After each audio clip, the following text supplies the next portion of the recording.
He may thrust his fists against the posts and still insists he sees the ghosts, but if he doesn't quit hanging out in the sewers under the town, he's definitely gonna keep seeing that clown.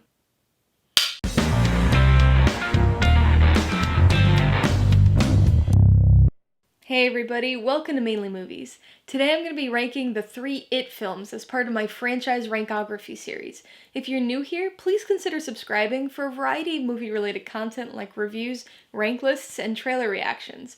So what is a rankography exactly? Well, it's my ranking of a filmography, whether that be a director's output, an actor's appearances, or even an entire franchise. My rankographies are based on personal preference, and I rank movies according to how much I enjoyed them, rather than any specific technical merit or attribute. Remember, this is just my ranking, not the ranking, so be sure to post your own personal ranking of the It franchise in the comments below. Stephen King is my favorite author, which probably isn't that big of a surprise considering I live in Maine, just outside of the city that served as the real-life inspiration for Derry, actually. But I started reading his books back in junior high, and I've always loved his signature blend of horror and character. He's especially good at crafting characters who feel like real people, and that was one of the things that stood out to me about his novel It. Sure, it's about a murderous clown named Pennywise, but really, it's about the members of the Losers Club coming together to overcome their individual fears. We now have 2 film adaptations of this book, broken up into 3 movies, or 2 movies in a miniseries if you want to get technical. And each adaptation approaches the story in a different way, some of which are good, some not quite as good. I've already reviewed all 3 of these movies on this channel, so if you want to check those out for some more in-depth thoughts on each of them, I'll put the links in the description below, and I'll also link them up in the cards as we go along. Alright, let's get this rankography started. Coming in at number 3, It, the 1990 miniseries. For 27 years, this 2-part made-for-TV miniseries was the only way we could actually watch Pennywise.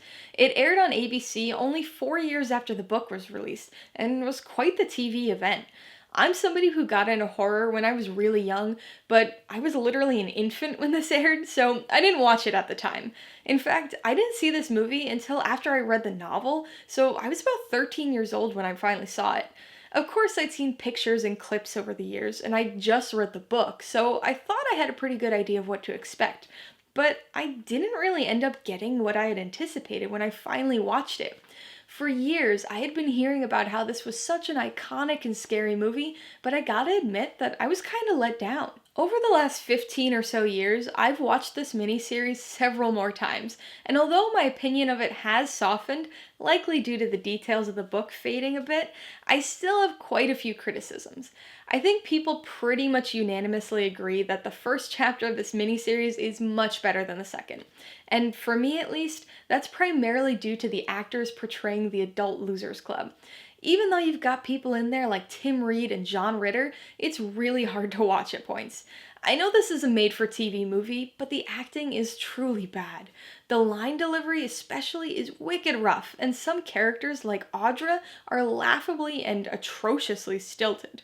It all makes for a very cheesy second half, and a disappointing finale, which is unfortunate because the first half is pretty decent.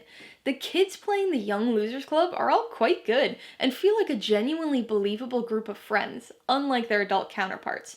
Plus, Tim Curry's performance as Pennywise is incredibly unsettling. Unlike a lot of people, I don't have the benefit of childhood nostalgia with this movie, so it ends up being a fairly generic and frankly subpar film for me that's greatly elevated by its source material. Coming in at number 2, It Chapter 2. Given how much I enjoyed its predecessor, I had fairly high hopes for this movie. It wasn't 27 years, but the 2 years between the films felt like forever. My own anticipation definitely had me a little nervous, and I was concerned that I was building this movie up to be something that it never actually could be. The It novel is excessively complex and layered, so translating that material to the screen is certainly a challenge. The Young Losers Club had some inherent fun, adventurous charm, but the adult parts of the story take on a more urgent and serious tone, which can be hard to effectively portray.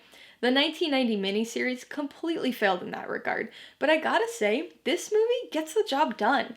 All of the adults truly seem like the grown-up versions of their young counterparts, and best of all, they don't come across as uncomfortably wooden and stilted. They seem like real friends reuniting after years apart. Despite the complex, interwoven storyline of the book, Chapter 2 was able to not only capture the essence of the story, but also to provide us with details of the Pennywise and Derry lore that Stephen King expertly crafted. There were certainly alterations in order to make it understandable in a 3-hour-long movie, but we get to explore Pennywise's origins a bit, as well as his true motivations. These pieces of information definitely provide some additional context to the story and are wonderful nods to the book that I didn't expect at all. The movie doesn't shy away from the weirdness of the novel and will likely suffer a bit with audiences as a result. I still prefer its predecessor, but I really enjoyed Chapter 2 as a fitting conclusion to this adaptation of the story. So that means my number one It film is It Chapter 1. I love this movie, which isn't something I get to say too often about Stephen King novel adaptations. As much as I love his writing, the vast majority of movies based on King's novels are pretty underwhelming. There are a few exceptions, like Misery and The Shining, and most movies based on his short stories are pretty solid, but at this point, I've come to expect disappointment from the novel adaptations. I still watch them, but at least I mentally prepare myself, so the fact that we got such a good movie with It Chapter 1 completely blows my mind. This adaptation takes a unique approach with its presentation, opting to divide the story into clean-cut kid and adult sections, rather than utilizing the cross-cutting approach that both the book and miniseries took. I was a little surprised by this style the first time I watched it, but I actually think it was the right move because it allows us to be fully invested in not only a single time period and series of events, but also in this group of kids as their friendship and close bond form. It was certainly a gamble to place the weight of this movie on some pretty inexperienced shoulders, but it paid off. The kids in this movie are fantastic, and much like their counterparts in the 1990 miniseries, they feel like a real group of kids. The way they talk, the way they interact with one another feels genuine. They're completely believable as a group of friends, and that's something that's absolutely needed for this film and this story to work. The other thing that was needed for this film to work was the right tone, and they really nailed it. It's unsettling and scary at points, thanks in large part to Bill Skarsgård's performance as Pennywise, but it doesn't force the horror. Sometimes horror movies can try too hard and end up becoming noticeably unscary as a result. It doesn't go out of its way to be a scary movie, so even though it's not the most frightening thing you'll see, it earns its scares and delivers them in a chilling yet fun way. The movie really embraces the kid perspective of the Losers Club, but presents it in a way that's satisfying to adults. It doesn't perfectly match up with the novel, but I think it's as solid of an adaptation as we'll ever get. Alright, so that's my rankography of the It franchise. 3 movies, 2 distinct visions of the same lengthy novel, and a lot of traumatizing birthday parties. What does your ranking look like? I'd love to see some reasoning for your order, so make sure you post it in the comments below. Also, be sure to check out my reviews of all 3 It films for some more in-depth discussion of each, as well as my ratings, pros and cons, and even some tailored film recommendations. Alright, so if you got some enjoyment, insider information out of this rankography, I'd appreciate it if you'd hit that like button, and if you haven't done so already, please hit subscribe for more rankographies like this, as well as movie reviews. Till next time, this has been Alyssa with Mainely Movies, the way life should be.